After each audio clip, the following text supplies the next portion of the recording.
in the heat of World War I, with nearly 200 soldiers trapped and facing annihilation. Their last hope wasn't a soldier or a secret weapon. It was a pigeon. Her name was Cher Ami, and in 1918, she flew through a storm of enemy fire to deliver a message that saved an entire battalion. But this story isn't just about one heroic bird. It is about a question that has baffled scientists for centuries. How do pigeons navigate hundreds of miles across unfamiliar territory without a map, a compass, or GPS? The answer reveals one of nature's most sophisticated and astonishing biological systems. Pigeons, specifically the homing pigeon, have been humanity's feathered messengers for thousands of years. From ancient Egypt to the bustling stock exchanges of 19th century Europe, their uncanny ability to return home was legendary. Armies and postal services built entire communication networks around them. But it was the crucible of war that truly cemented their reputation. In the chaos of battle, when technology failed and telephone lines were cut, pigeons were the most reliable way to send a message. But how did they do it? The quest for that answer takes us deep into the world of biology, physics, and evolution. For a long time, the leading theory was simple. They just followed their eyes. Maybe they memorized landmarks, like rivers and mountains. And while they do use visual cues, that doesn't explain how a pigeon released hundreds of miles away, in a place it has never seen, can find its way home. The real breakthrough came in the 20th century, when scientists began to uncover the multiple, layered navigation systems that pigeons use simultaneously. Think of it like a pilot in a cockpit, checking several instruments at once. The first instrument in the pigeon's toolkit is the sun. Just like ancient sailors, pigeons use the sun as a celestial compass. In the 1970s, German ornithologists Wolfgang and Roswitha Wilczko conducted a series of brilliant experiments. They placed pigeons in a circular enclosure with a view of the sun and observed which direction they tried to fly. Then, they used mirrors to change the apparent position of the sun.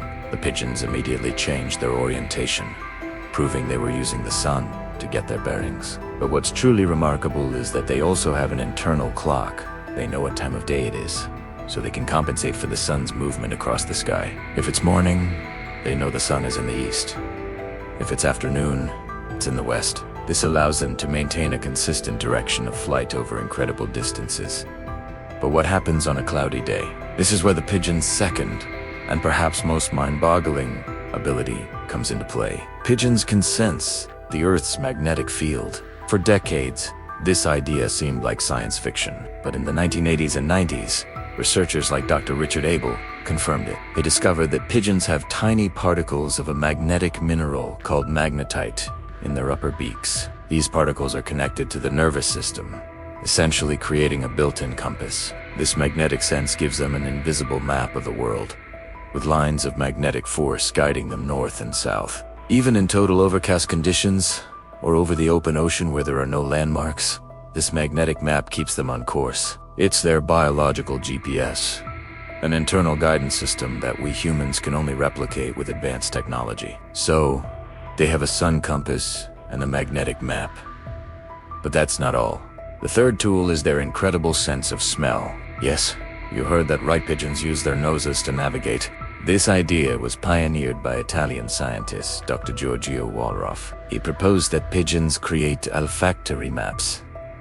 As young birds grow up in their home loft, they learn the unique combination of scents carried on the wind from different directions. The smell of a distant pine forest, a salty sea breeze, or industrial pollution from a city. All of it gets logged in their memory. When they are released in a new location, they sniff the air. If they smell something they associate with being north of home, they know to fly south. This explains why pigeons with a blocked sense of smell often get lost, while others find their way home without a problem. It's a map made of odors, a sensory world we can barely imagine. And finally, we come back to sight. When a pigeon gets closer to home, within about 30 to 50 miles, it starts relying more on visual landmarks. They recognize familiar rivers, highways, buildings, and landscapes. In urban experiments, pigeons quickly learn to follow specific roads or navigate around large structures. So, they have a long-range system using the sun and magnetic fields, a mid-range system using smell, and a short-range system using sight. All of these systems work in concert, processed by a brain that is perfectly adapted for navigation. Modern research using brain imaging shows that the hippocampus, same part of the brain we use for spatial memory, is exceptionally large and complex in homing pigeons. This navigation center integrates all the incoming information from their eyes, beaks, and noses into one coherent picture of their location and destination. It's this powerful neurological integration that allows them to perform feats that seem almost magical. Let's go back to those war heroes. Cher Ami, the pigeon from the start of our story, was released on October 3rd, 1918. By the surrounded Lost Battalion, the message she carried read, "We are along the road parallel to 276.4. Our own artillery is dropping a barrage directly on us. For heaven's sake, stop it." As she took flight, the enemy opened fire. She was shot through the breast, blinded in one eye, and one of her legs was nearly torn off, left dangling by a single tendon. But she kept flying. She covered 25 miles in just 25 minutes. When she arrived back at her loft, bleeding and exhausted, the message was delivered. The artillery barrage was stopped, and the 194 surviving soldiers were rescued. Cher Ami became a national hero, awarded the French Croix de Guerre for her bravery.